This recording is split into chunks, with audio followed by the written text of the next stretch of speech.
Hi friends, bashaskitchen இன்னைக்கு நம்ம prawn thokku எப்படி செய்யறதுன்னு பார்க்க போறோம். இந்த prawn thokkல வந்து என்ன ஸ்பெஷாலிட்டி அப்படினு பாத்தீங்கன்னா prawns வந்து வேக வச்சா எனக்கு பிடிக்கல, அதோட டேஸ்ட் எனக்கு சுத்தமாவே வந்து பிடிக்கல, ஃப்ரையை தவிர எனக்கு எதுவுமே பிடிக்கல அப்படினு சொல்றவங்க கூட இந்த prawn thokka ரசிச்சு சாப்பிடுவாங்க. எப்படி செய்யறதுன்னு வாங்க பார்க்கலாம்.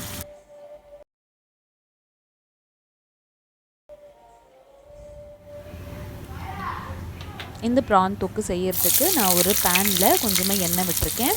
எண்ணெய் சூடானதுக்கு அப்புறமா நீளமா நறுக்குன வெங்காயம் சேர்த்துக்கோங்க.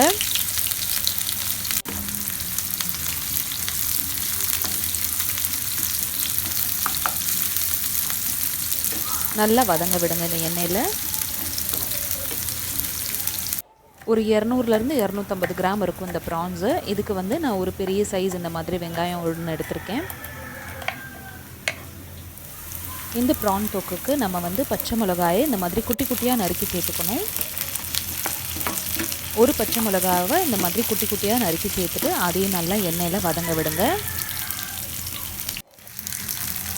வெங்காயமும் பச்சை மிளகாவும் இந்த அளவு வதங்கினதுக்கு அப்புறமா ஒரு தக்காளி இதில் சேர்த்துக்கலாம். ஒரு பெரிய சைஸ் வெங்காயம் எடுத்துக்கிட்டிங்க அப்படின்னா ஒரு சின்ன சைஸ் தக்காளி எடுத்துக்கோங்க. தக்காளி நிறைய சேர்த்துக்க வேண்டாம், இல்லாட்டினா ப்ரான்ஸ் வந்து நம்மளுக்கு புளிப்பாயிரும். அடுத்ததாக இதில் 1 டேபிள் ஸ்பூன் அளவுக்கு இஞ்சி பூண்டு பேஸ்ட் சேர்த்துக்கோங்க. அதையும் எல்லாத்தையும் நல்லா இந்த எண்ணெயிலேயே வதங்க விடுங்க. இஞ்சி பூண்டு பேஸ்ட்டு சேர்த்துக்காமல் நம்ம வந்து ப்ரான் செஞ்சோம் அப்படின்னா நிறைய பேருக்கு அந்த ப்ரானோட வாசனை பிடிக்காது. அதனால இதில் இஞ்சி பூண்டு பேஸ்ட்டு ரொம்ப மேண்டட்டரி. அதோடு சேர்த்து என்ன ரொம்ப இம்பார்ட்டண்ட் அப்படின்னு பார்த்திங்கன்னா நம்ம இதில் சேர்த்துக்க போகிற மசாலாவில் இதில் ஃபஸ்ட்டு நம்ம வந்து தேவையான உப்பு சேர்த்துக்கோங்க. அதுக்கப்புறமா மஞ்சத்தூள், அதுக்கப்புறமா இதில் வந்து நீங்கள் கொஞ்சம் கறி மசாலா தூள் சேர்த்துக்கோங்க. அப்புறம் வந்து மிளகுத்தூள் சேர்த்துக்கோங்க. கறி மசாலா தூளும் மிளகுத்தூளும் சேர்த்துக்கிறதுனால நம்ம ப்ரான்ஸோட டேஸ்ட் வந்து ரொம்ப டிஃப்ரெண்ட்டாகவும் நல்லா வந்து ருசியாகவும் இருக்கும். இப்போ இந்த எண்ணெயிலேயே இந்த மசாலாவை நல்லா வதங்க விடுங்க ஒரு 2 நிமிஷத்துக்கு.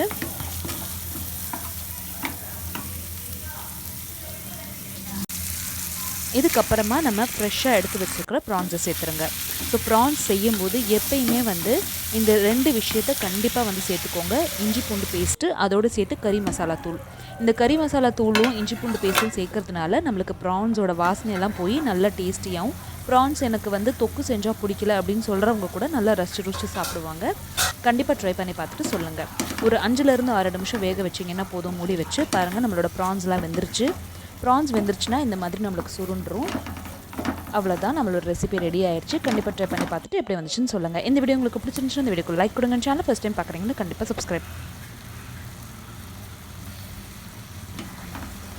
இதே மாதிரி ப்ரான்ஸில் ஃப்ரை ரெசிபி உங்களுக்கு வேணும் அப்படின்னா கீழே டிஸ்கிரிப்ஷன் பாக்ஸில் லிங்க் பாருங்கள். இன்னொரு இன்ட்ரெஸ்டிங்கான வீடியோ அடுத்து உங்களை வந்து சந்திக்கிறேன். தேங்க்யூ ஸோ மச் ஃபார் வாட்சிங். பாய்.